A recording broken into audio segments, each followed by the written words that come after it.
Smithsonians, welcome back. Smith Francois here, the founder of Forest Program. And no, you're not seeing double. It's a special guest. All right. So I'm just going to introduce your brother. I met him not too long ago, but when the doctor prescribes you medication, you take it. All right. So, brother, what's your name? Richard Lundy. Richard Lundy. Smithsonians, welcome back. Yeah. This ain't just content. It's purpose. Purpose over popularity. We building legacy, not just views. Every story got meaning. Every voice got truth. Camera rolling, vision clear. We turn purpose into impact here. Smith says, let's go. Let's go.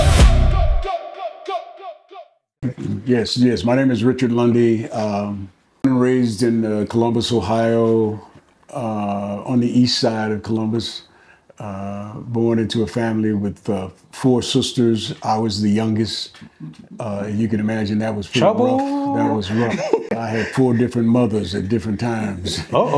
And my father was a hard-working guy, always had a job, very strict disciplinarian, old school disciplinarian. What that mean? You had to carry bricks, like hold the bricks, or like what type of disciplinarian? Like he used his belt, and he would put your head between his knees, lift you up, put his hand under your stomach, and lift you up like that. So that's right there, right? He couldn't miss. So that's kind of what I grew up with. He was not there for me really psychologically and spiritually and emotionally. But he worked every day, that kind of thing. He was also an alcoholic, and he was also abusive alcoholic. So it was real tough growing up. I had to fight all the time because I was small. Anyway, I started working when I was probably about 10. I started by... Sorry, one question. You said you're the youngest of 4, like you're the youngest boy or the only boy? Only boy. Okay. Only son. 4 sisters. So your sister whooped you? Yeah, they whipped. When mom and dad went home, they said, "You in charge," and they took it literally. Okay. So anyway, I worked at Pauling Groceries. I had a wagon, and I used to go to the East Market when it was on Mount Vernon, and I would go up there and sit. And when the ladies would come out the door with 2 arms of groceries, I'd say, "Ma'am, could I take your groceries home for you?" And I could earn a dime, maybe a quarter. Very lucky you get 50 cents, but I did that for a while. Then my mother worked at the bakery. Donaldson's Bakery was on Mount Vernon, and I worked there, and I had to mop the floor and wash the windows and could get all the sweets I wanted, buddy. And from there, I went to Lazarus. I worked at Lazarus in my senior year of high school, and there I went into the military, 4 years in the military. That's a whole story in itself. I had a wonderful time. I had the opportunity to go to Germany. Matter of fact, I was in Germany when President Kennedy got assassinated. I was in there to play a championship basketball game, and Berlin closed down for the whole weekend. So I was upset. What's that? I don't. Berlin, like Berlin, Germany. Okay. Yeah. And after that, as I got out of the military, I was terminated from the military. I got discharged from the military.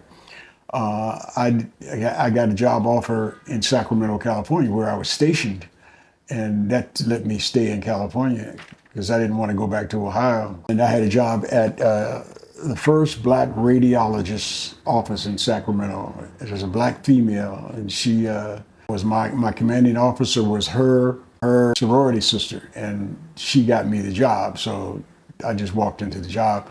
I worked there for about a year and a half or whatever. Then I decided I wanted to move to Oakland. And I moved to Oakland, and I got a job. I thought I had arrived. I got a job at Beneficial Finance Company on Market Street in San Francisco. So I thought I was the stuff, buddy. Okay. And come to find out, they told me it was an assistant manager trainee. And so I said, "Oh, great, I'm going to be trained to be a manager, But when I found out what the job really was about, I said, I don't think so. So what was it really about? Pardon? What was it really about? The job? Yes. What I had to do, you had to learn different aspects of the finance business, but they always kept the blacks in skip tracing, running down bad credits, repossessing. They always kept us in that, and you can get in a fight with that stuff. You go into somebody's house talking about you're going to repossess something. So I said, nah, I don't think I want to do that. And so that confirmed in my mind that I had to go to college. And so I decided I would relocate and come back to Columbus to attend college here. I didn't have the support systems that in California. I didn't have any family, any relatives.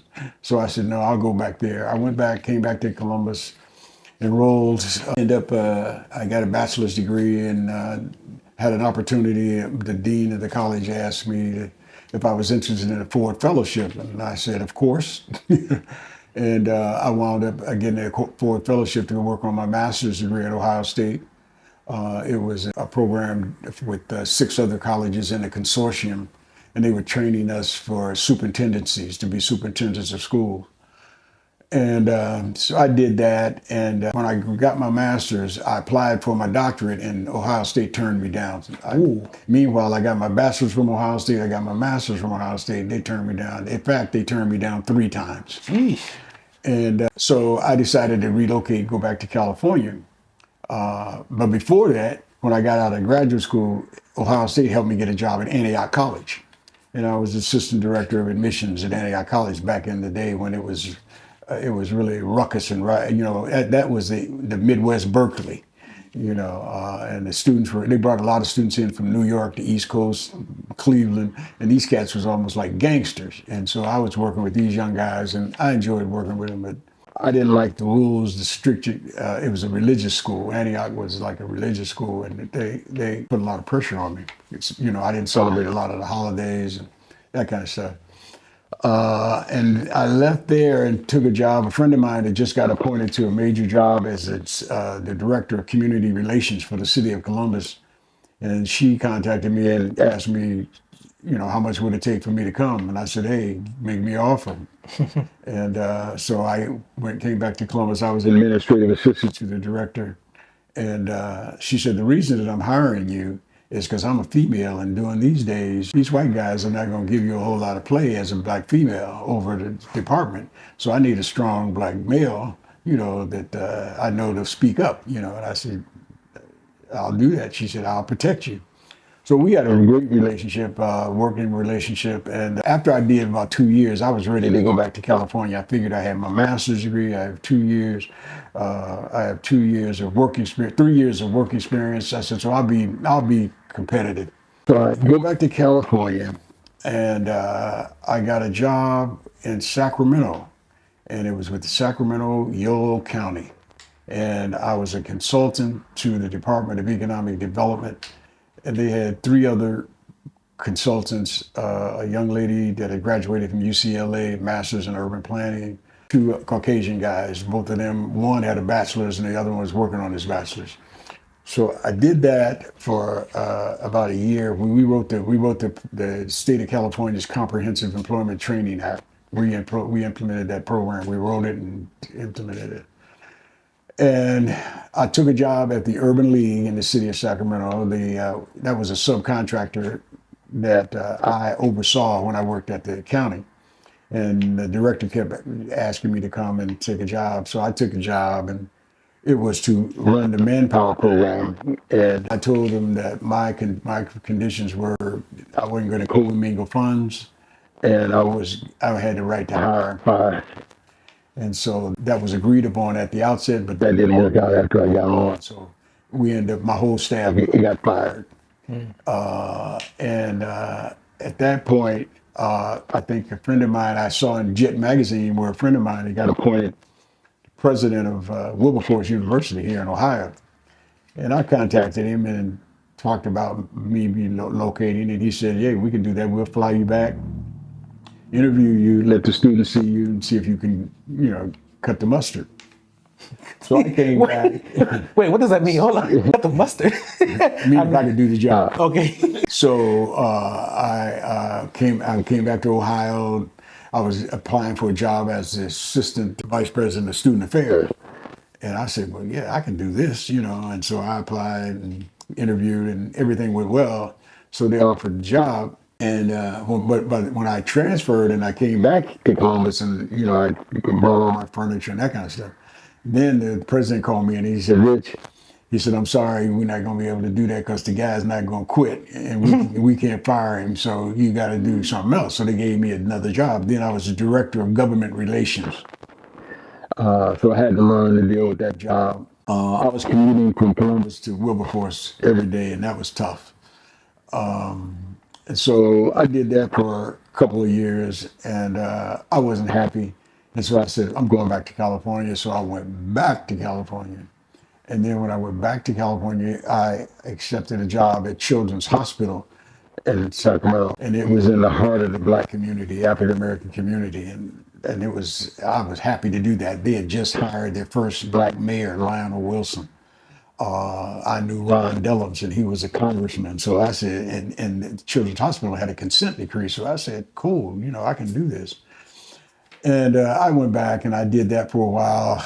That didn't work out well. I stayed there about 3 years. Then I took a job with the city of Oakland. Ooh. And I took the job as an administrative assistant with the idea that I wanted to get into human resources. And I got in and I had a supervisor and we bumped heads all the time. So I didn't stay there for about 2 years. And then I took a job at the National Hispanic University. Most of the people have never heard of that, but they had a National Hispanic University in the 80s in Oakland, California. And I took the job as a director of admissions and could not speak Spanish. Okay? So they needed my skills. That was a job where they needed your skill set. And the president told me, he said, another thing, Lundy, he said, our people ain't gonna like you. They're gonna be discriminating against you. They don't like blacks, that. And I told him, he said, can you handle that? I said, if I can handle white racism, I can handle brown racism. So when I went on board, first thing I did was I educated them. They had a big Olmec head sitting out in front of the administration building. And I asked them, the staff, I said, do you guys know where that originated from? And so they said, yeah, that's our stuff. I said, I don't think so. So we went round and round with that. So they drew straws for who was going to work with me and who wasn't going to work with me. So I finally got a secretary, someone that wanted to work with me, and I started really working with the people. And I saw how people came over here, immigrants came over here with degrees. One guy, he had a medical degree, and they made him go back to school to work on to get his degree. They did that. They still do that today. Mm-hmm. And so I helped them a lot because this was when they first had cameras like the one I'm looking at. And we did some interviews. I was teaching them how to interview and to go through the job thing, and they really appreciated that because they were looking for jobs. And so I did that, videotaped it, and shared it with them. And I showed the students how to get scholarships, and I also marketed to the major corporations in the Bay Area, to get funding. So that went well. I loved the job, but the money wasn't good, And so I applied for a job at Cal State University, and that was Director of Student Services. And I applied for that job, and I lucked out, and I got that job. And that was in Turlock, California, which was probably about an hour and a half drive from the Bay Area. And so I tried to commute that for a long time, but then I finally took I got an apartment there. I had an apartment in Oakland and an apartment in Turlock. So I did that for about 3 years. And then, let's see, where did I go at? Before that, I'm curious, 2 apartments, you said 2 apartments at the same time? Yeah. I mean, I was making pretty good money. Okay. I was a director. I was the token and had the qualifications, so they had to pay, and I didn't have a problem with that.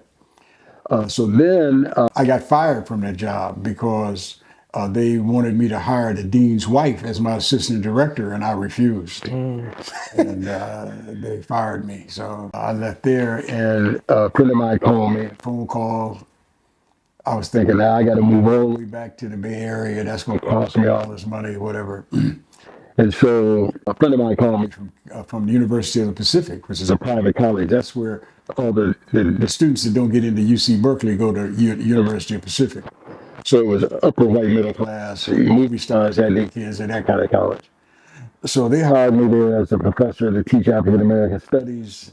I loved it. It was great. I did it for about 2 years. They didn't renew my contract.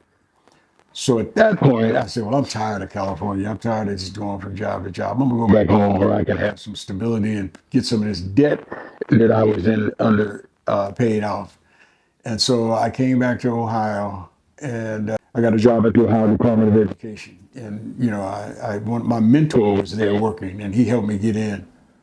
And when I came there, he had changed. And when we were up at Ohio State, he was a PhD candidate when I was up at Ohio State, and he was very militant. As a matter of fact, most people don't really know this, but Ohio State had a major riot back in the '60s at Ohio State, where they brought in the National Guard and they closed the campus down.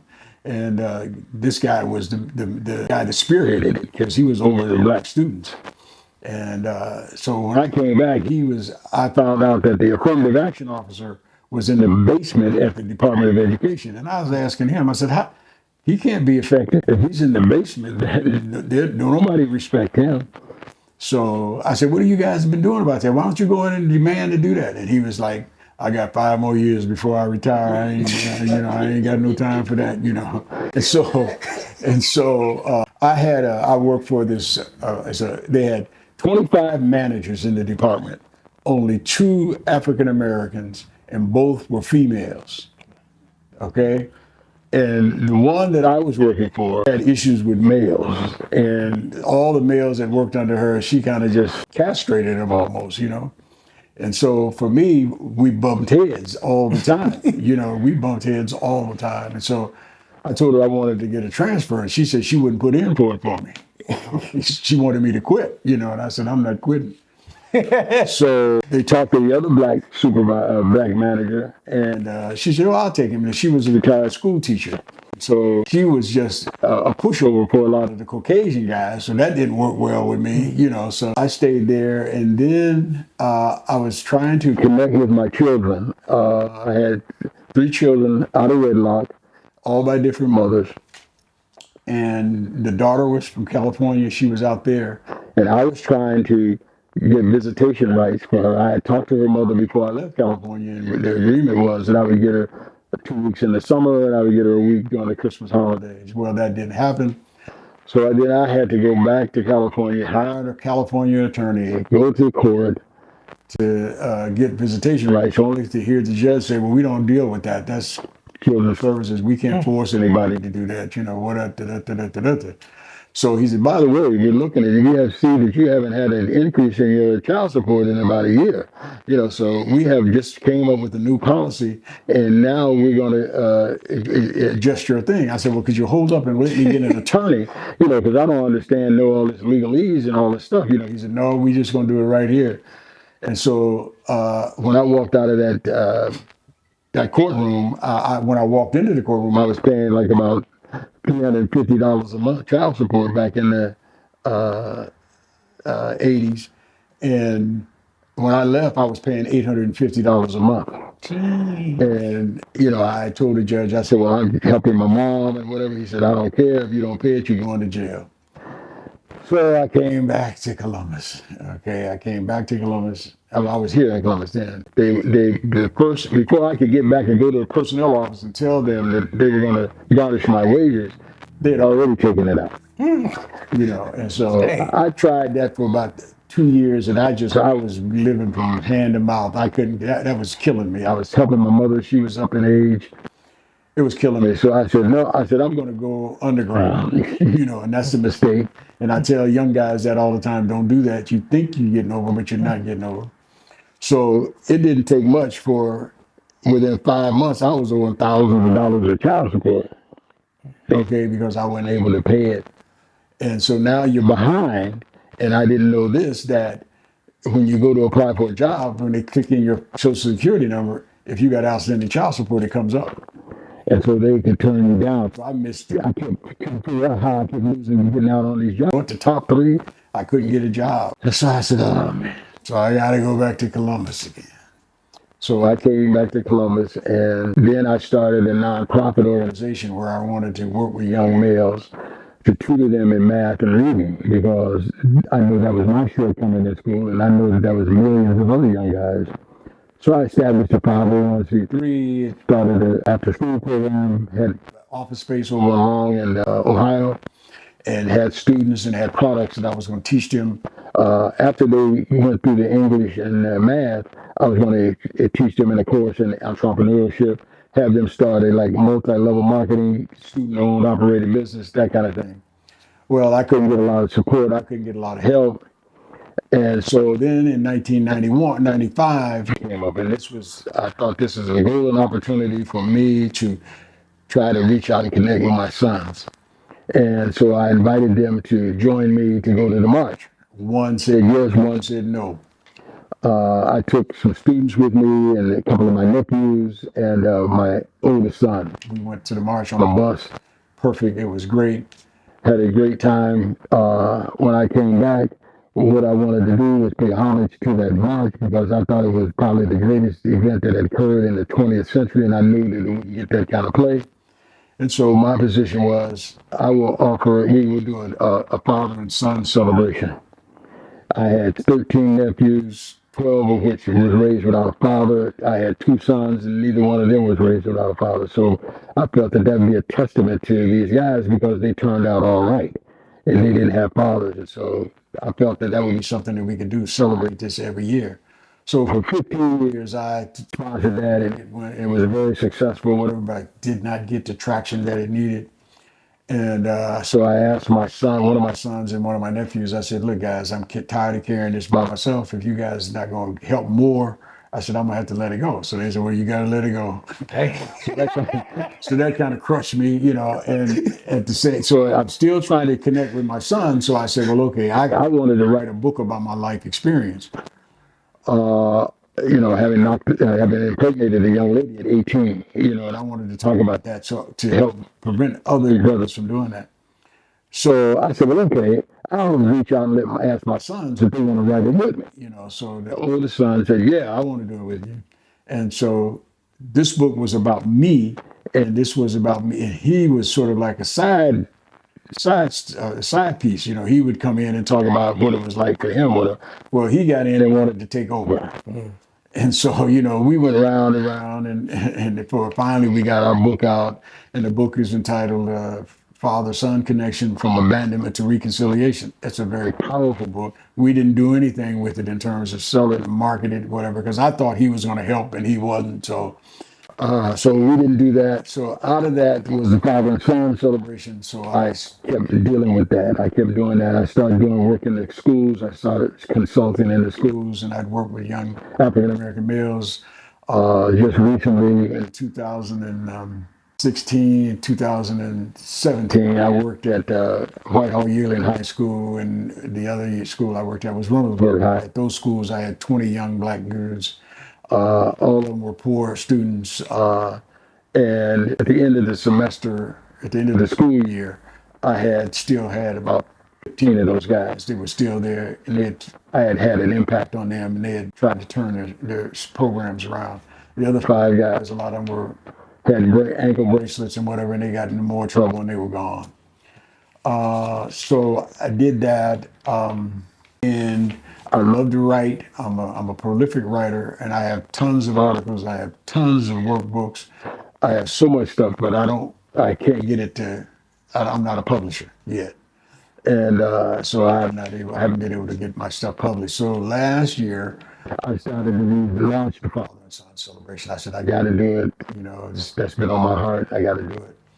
And at that time, fortunately, I had two assistants. I had a young lady who was excellently well with social media and could do miraculous things with that. And she bought into it. She saw it. She believed in it. And so then I found a space where I could work with young guys. And so we started conducting workshops for young guys, 13 to 17. And I did workshops on conflict resolution. I did workshops on self-esteem. I did values, clarification, and African history. I always pumped in some African history on with these young guys. So we did that for that whole year, and it went pretty well. That year, out of all the 15 years that I had prior to that, I had done the father and son celebration. Last year was the most successful. I didn't have to pay out of pocket. I didn't have to come out of pocket. I was able to pay for everything. And so I thought I was rolling. So I wanted to get a videotape done, like about down to 6 minutes. You know, they can break it down to like about 6 minutes. I put my marketing plan together, and I had about 5 people that I was going to go to for investments as possible investors. And I got bogged down with the video. The guy didn't do a good job on the video. And again, every small business person knows this, especially African Americans, you get burned a lot, you know, and I got burned a lot. And so it took me almost 2 months to get that video done. So by that time, it was like, you know, so I looked at where I talked with a friend of mine and I told him, I said, I think I can be more effective and efficient in a podcast because the youngsters, if they want to plug in, they can, that's fine. And I can deal with the fathers and sons at the same time.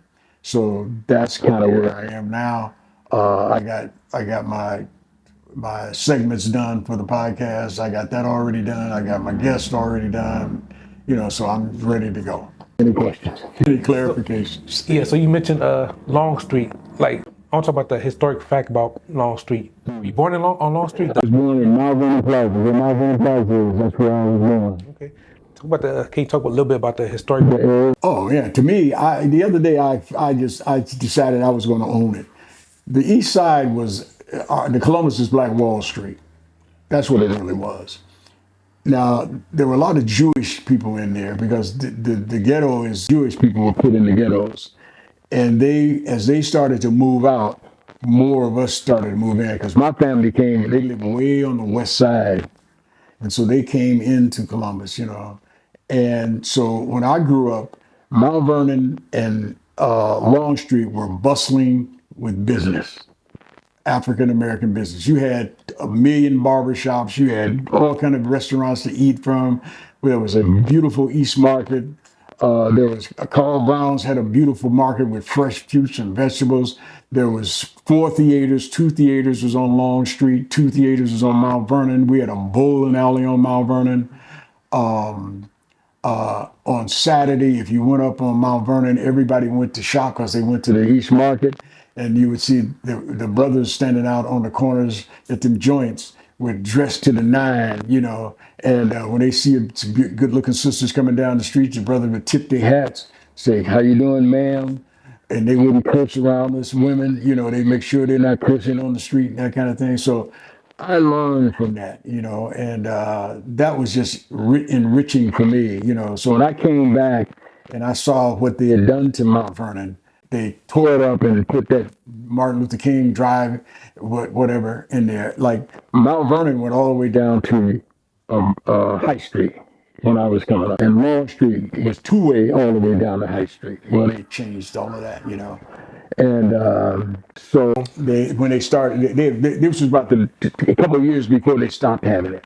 I came back then, and my family is a big family, and I came back and said, "You guys don't have no booth up there on Mount Vernon? Come on, man, what's up with that?" So I immediately went down there with a little booth. I had some stuff up in Lundy's corner, you know, and started doing that, and just started doing things like that independently. I had to do a lot of independent work. You know, I didn't have, you know, I tried to buy real estate and didn't do well with that. So I've had a lot of experience, done a lot of things, and my passion, like I said, is helping fathers and sons and working with young guys during those terrible teenage years. You know, that's what, you know, that I do. And I've done it pretty well. I've had much more success with my mentees than my nephews. And you all know how that goes. I had, out of all 13 of my nephews, 3 of them finished college. They went to college. And any of them could have gone because I was a director of admissions and I knew how to get them into college, but they didn't want to go. They wanted to sell drugs and get the fast money, you know. So in terms of history, I remember when Franklin Park was pretty much predominantly black. We used to have, instead of going downtown to the red, white, and boom, we had fireworks right there in Franklin Park. So all the blacks could just walk over to the park, and it was fantastic. And before, you used to get drive all the way through the park. And now they got it where you can only get to the parking lots. But when I was coming up, you could drive all through the park. And on Sundays, that would be where all the brothers that could afford a car would be in the park shining their cars, and all the honeys would be coming over there. So it was a social place where we all came together. There wasn't no violence, wasn't no guns. We did that. Uh, Also, in Franklin Park, in the wintertime, you could take your sled over there and you could slide down the hills on sleds. They took all those hills out when they did that Ameriflora. But they had some nice hills in the park, and we used to do that. They had baseball diamonds back on the back end of the park that they don't have there anymore. So we were self-contained in the community. The Macon Hotel was the Macon was it had a bar in it. It had a restaurant, a top of the shelf fine restaurant in it. And the hotel, the guest entertainers that would come to Columbus, they would have to stay in the Macon Hotel. They couldn't stay downtown. So those places upstairs was hotel rooms, and so they stayed there. They had a pool hall in there. They had a takeout window in there.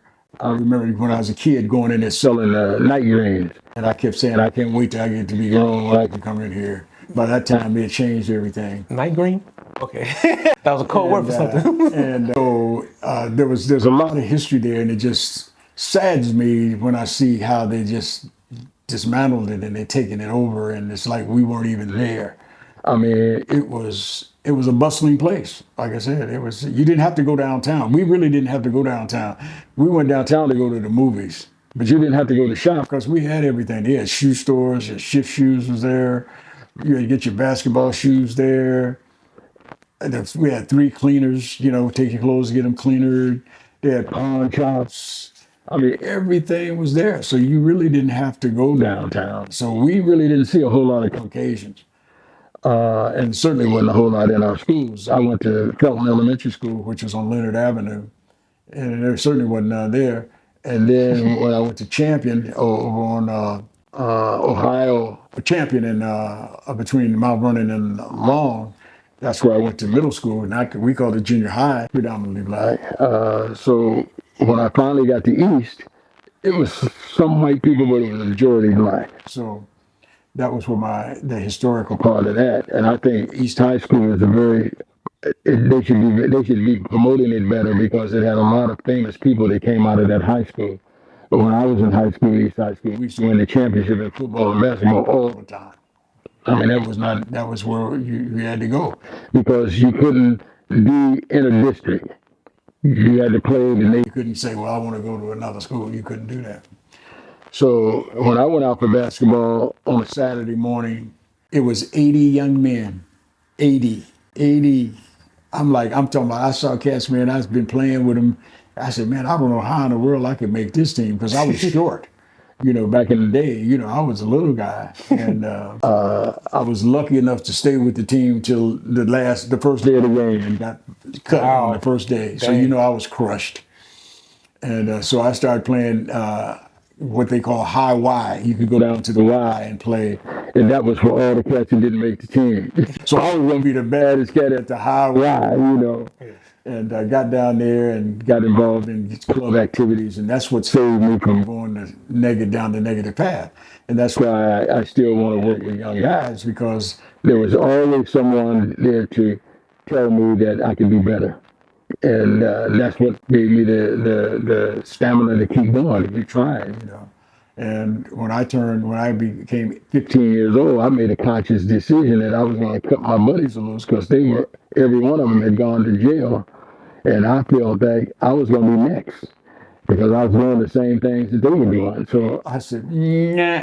So I started going over to Beatty. At that time, Beatty had 3 to 4 rec leaders. And when you came in, you had to join a club or you could start your own. So I started my own club, and you had to learn Robert's Rules of Order and all that kind of stuff. And they had arts and crafts. And so I didn't need to go hang out with my buddies no more. I played ball and did that. And so that got me through high school and without whatever. The only mistake that I made was not knowing about sex education.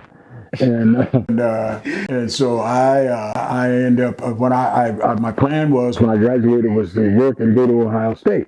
And I scored so low on the ACT test, I was embarrassed. I said, this must be the lowest score in history.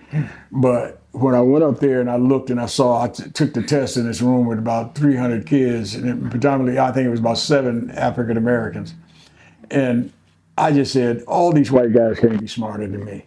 I said, I'm sorry, I got to keep going. I keep trying. So I finally got accepted. And then I got in and made the adjustments. I went in and my first semester I got it. I hadn't been in school for 6 years, 7 years, because I got out of high school, went into service, stayed out in California, whatever. So I came out with 2.75. So I thought I was all that in a bag of chips. I said, "You's a bad brother. You ain't been to school that long, you know." So what I did was I took more units because I'm older now. I said I got to hurry up. So I tried to take 19 units. Got a 1.9. Oh God, boy, you got now. You got to go back home and tell everybody you did flunked out. I said, "No, man, I'm gonna keep pushing. I'm gonna keep pushing." So I found out about studying. I learned that you have to find the right time to study for yourself, you know. And the best time for me to study was late at night, not 12 o'clock. 12 o'clock, I had to go to sleep. So I had to get up. And I would get up like about 3:30, 4 o'clock. I would study till about 7. That was great, you know. I could play ball in the daytime. I could hang. I was already taking care of my studies. And then I decided I would get involved in student government. And a lot of African Americans weren't even thinking about student government then, back in the 70s, 60s and 70s. They weren't thinking about it. So I said, I'm going to get in, because I was an older student. I was like 24, 25. So I got involved in student government. So that gave me a voice on campus to be able to talk and whatever. And I used it. And the dean heard about me, and that's when he called me in and offered me the Ford Fellowship Scholarship. So that's the historical piece, the other side of it. Okay. So we'll come back to Divine Nine, but before that, what degrees did you get? You say you had 2 masters. Like, what was the degree in? No, I had a bachelor's and a master's. Master's. Okay. Yeah, master's in ed administration. There was the 6 colleges that were in the consortium, all of them except Ohio State. The students that came in, they got their master's and they got their doctorate at the same time. Ohio State refused to do it. So my peers all had their doctorates. They got moved into superintendent's positions. One of my good buddies went down to Atlanta. Man, I was perturbed. You know, he went down to Atlanta. I mean, he was like in hog heaven.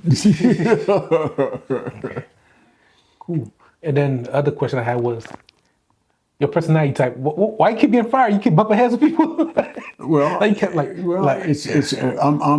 looked at my astrological sign, and one of the things that it says is I have to be careful because I'm overzealous on justice. You know, I don't, and justice I don't like. You know, and you know, especially when you say that there are rules. If you say that there are rules and you do the rules and it doesn't work, I got a problem with that. Okay, explain that if you do. About rules? Yes. Okay, if there's a rule, they say, well, we don't have that, whatever it could be. Well, my position is, I would ask the question, have there ever been any exceptions? And I know they're going to say yes. And if you say yes, let's make it one more, just between you and me. You know, and they don't like that. They didn't like that. You're a smart aleck. You know, I'm not a smart aleck. I'm just saying, you know, look the other way, you know, just let me in and look the other way. So I always bumped heads on that. If you missing over students, I didn't like that, you know. Like when I see students getting discriminated against, you know, I'm going to come to their defense. Okay. You know, so I bumped heads. All right. And it's taken me this long to get that, thanks to my friend Jim White. That's my question. When did you meet Mr. James White? Yeah, both in the military. Like, when did you guys bump heads? Oh man, we met when I first got back to Columbus, and Ray Miller was a friend of mine up at Ohio State. He now was a senator or a congressman, and he was the vice president at Columbus State, and he was doing a workshop. And I come back. He said, "Lundy, you want to? You know," he said, "I can pay you some money. You come in and do a workshop. You can have." I said, "Cool, I got it." So I went in and did a workshop, and there Jim was. He was doing a workshop, you know. And I liked his style. I liked his message. And I said, someday he and I are going to work. We didn't see each other for about 20 years. Wow. And I moved around the corner from him. And then I'd go back and forth to the park jogging, and at that time jogging. And I seen him working in his yard. We go and we passed, say, hey, how you doing? We just did that. And then one day I started to talk to him about my father and son celebration. And from that point on, we was on. Okay. You know, so it's been almost 20 more years. Sweet. So Yeah. your book, is it out? You say he have it, but you never published it at all? Oh, no, it's published. Okay. We got a car. I got a box full of them. Like I said, I didn't do no with them. Okay. You know, my son, I thought he was going to be the marketing guy. He had the business degree. Okay. So let people know, how can they find you, get a copy of the book? Well, I haven't done anything. We're getting ready to move on that now because June the 11th, we're going to be doing a presentation, my son and I. And so we're going to have him at that presentation. And hopefully that'll jumpstart us. Okay. Yeah. Cool. Is that email address or phone number you can reach out to you now, or? Phone number, area code. Nah, okay. We'll be safe for that. Do you use for business already, or? Do I use it for business? Yeah, because once it's put out there, it's going to be. No, right. my email. Okay. My email address is letter K, MT, Institute at hotmail.com. Okay. All right. Awesome. So before we close this session, is there anything you'd like to give? Because I have a lot to say from California, like what's up with California, but Oh, man. I want to talk about what's missing in a community like from there. Since you've seen the Brownsville before, the east side, like what's missing? Because what I got in my head is community, like we need to socialize more in person. Like we need to collaborate. Yeah. When I went to a network meeting in San Francisco at the Fairmont Hotel. That's the most classiest restaurant hotel in San Francisco on Nob Hill. And these young white girls, this is when they first let women get top level jobs.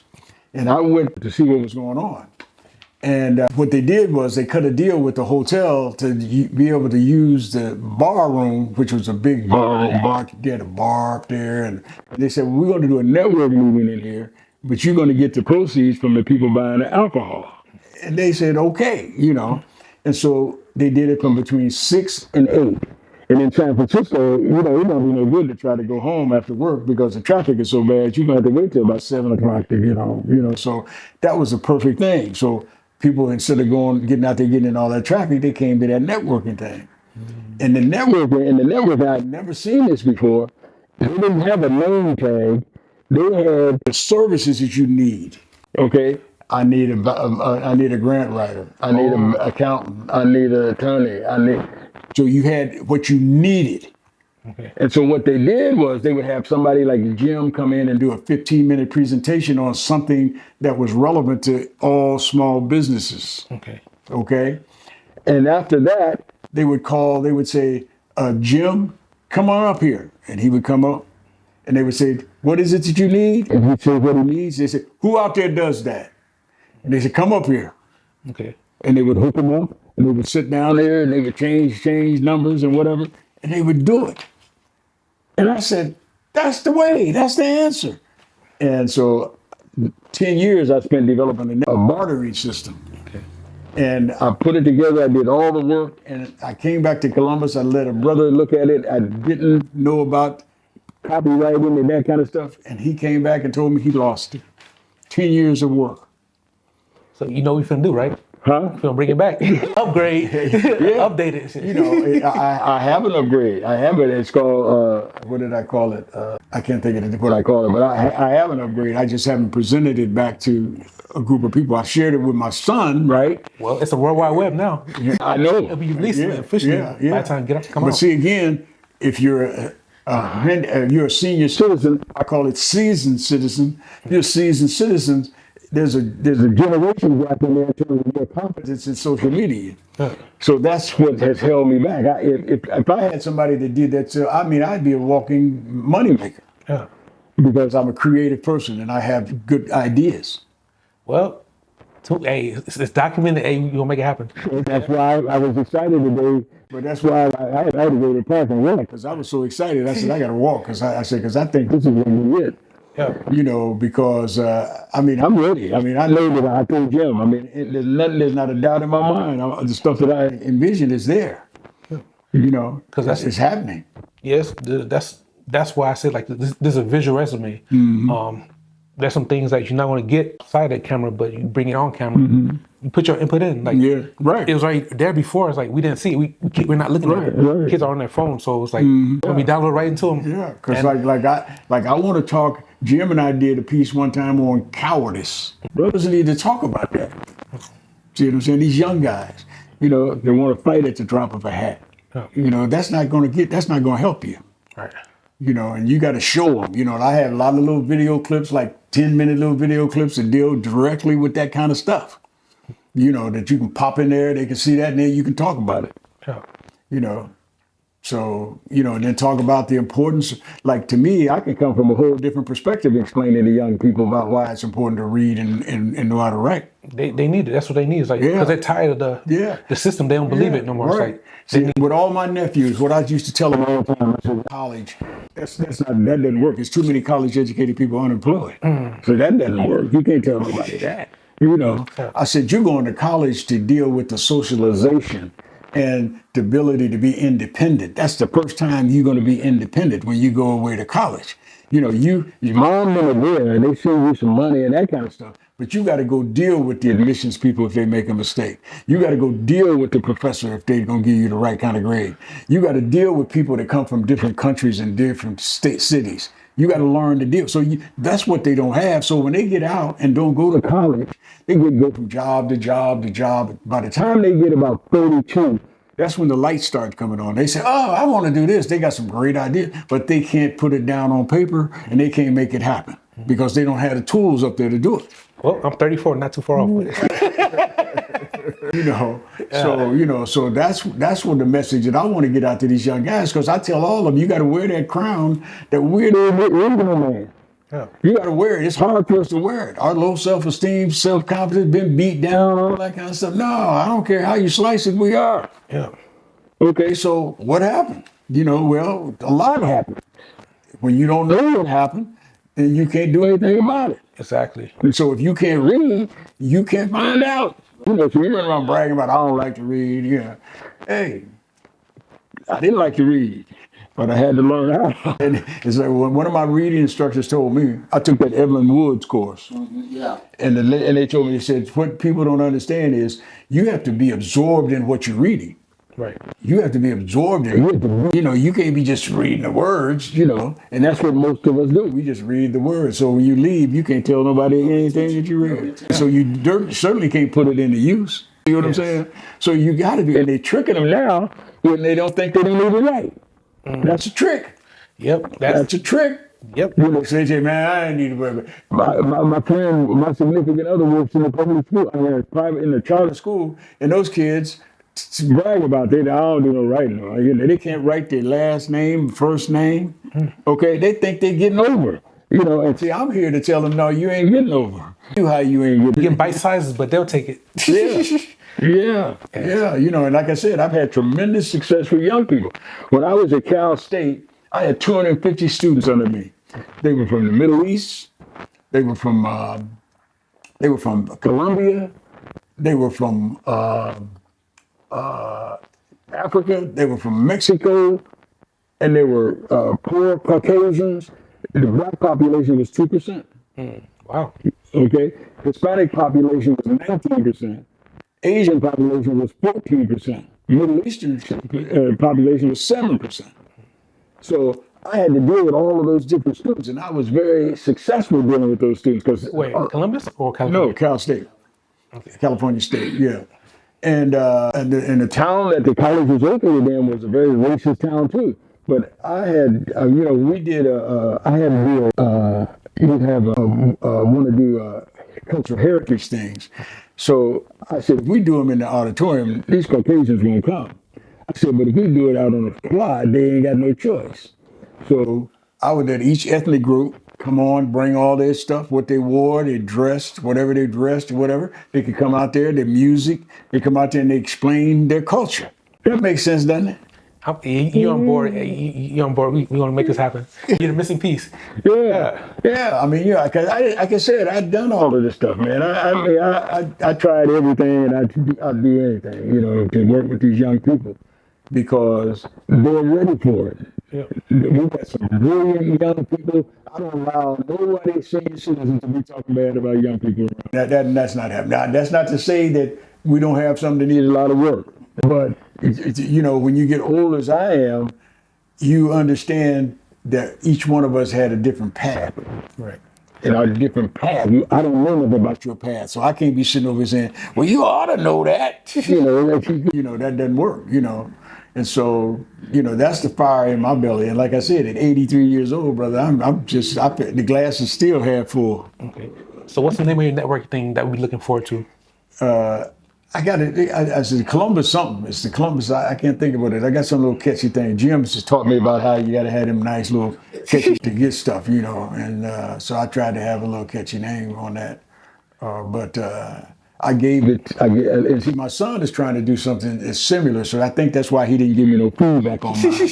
Because he said I just copy it. He's still competing with me, you know, as opposed to saying, "Come on, man, let's just do this." You know, he's an investment broker. He's doing extremely well from all the people that I've introduced him to. Shots fired. You watching this? You know, I introduced him. I mean, he's got the top of the line. Okay. Okay.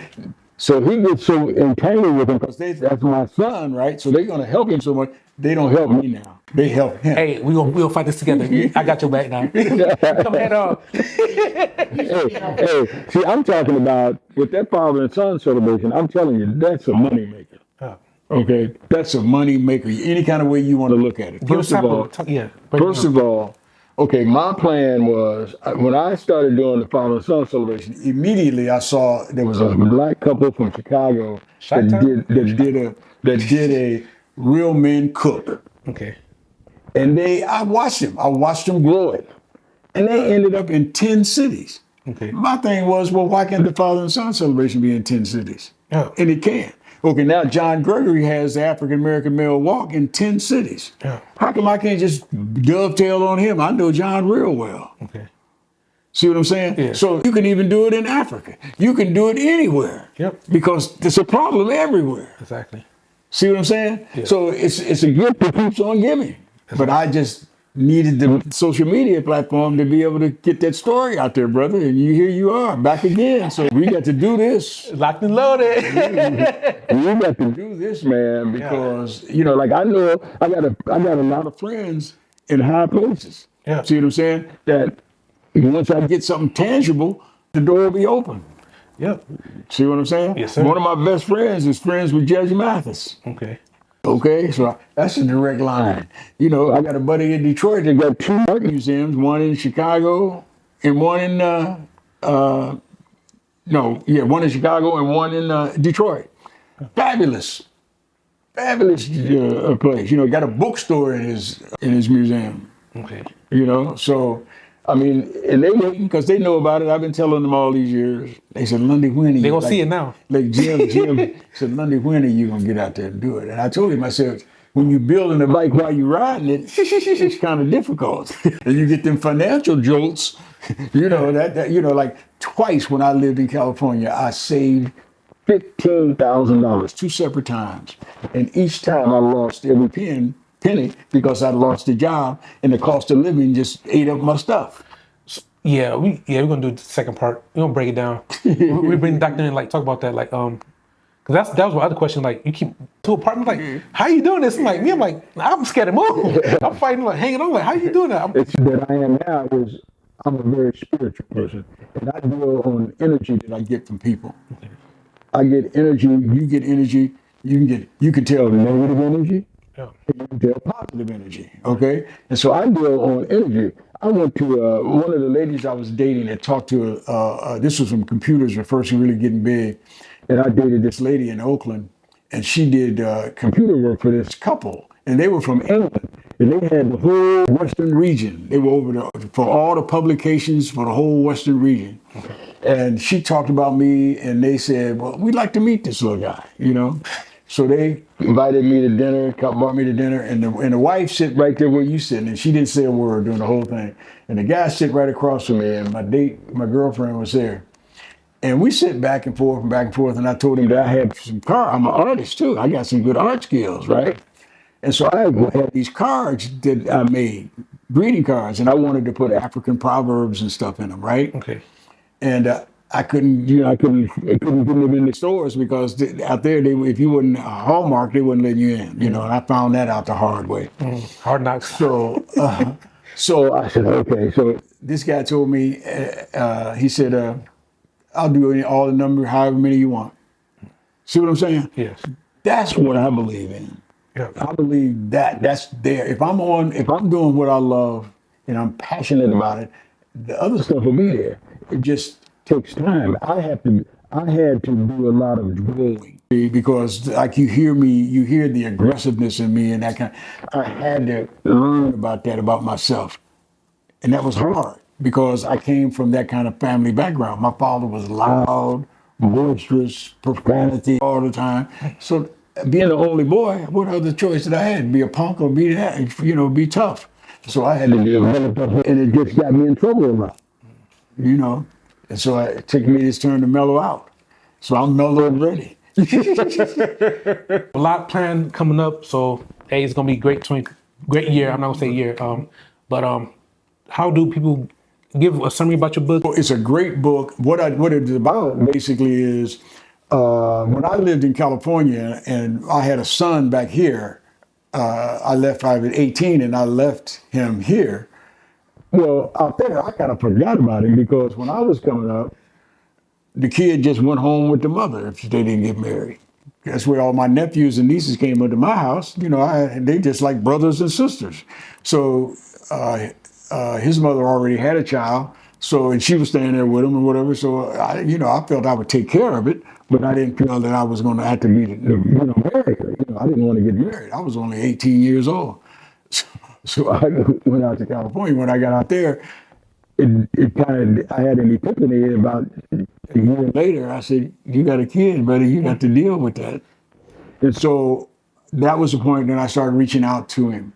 And what I did over the years, as he got older, I started writing him letters because we didn't have cell phones. Long distance phone call costs money, so you couldn't be calling all the time. So I would write him letters. And little did I know that he saved his letters. And little did he know that I saved some of mine. So I said, I can do a book about these letters. Because in those letters, what I was doing was virtual teaching. Okay. I talked to him, he'll tell you about that, he tells about that in his presentation. I told him that you have to learn about your African history. You gotta be family oriented, you gotta stay with your family. You gotta have some relationship with a higher power. You gotta be educated. And that's what he passed on to his children, And that was what those letters will tell you the things that I was suggesting to him that he do, And he paid attention to it, And so that's kind of the book. And then we talk about how the reconciliation, that's the hard part. How does a father who is not in his son's life on a regular basis for 20 years, how do you establish a relationship? So in doing that, that's the part we'll be talking about with Jim. Okay. Get the books by contacting me by email, the Kemetic Institute, kmtinstitute@hotmail.com. All right, and we're gonna add how to find a relationship too, just for you guys. Thanks for your time. Thank you.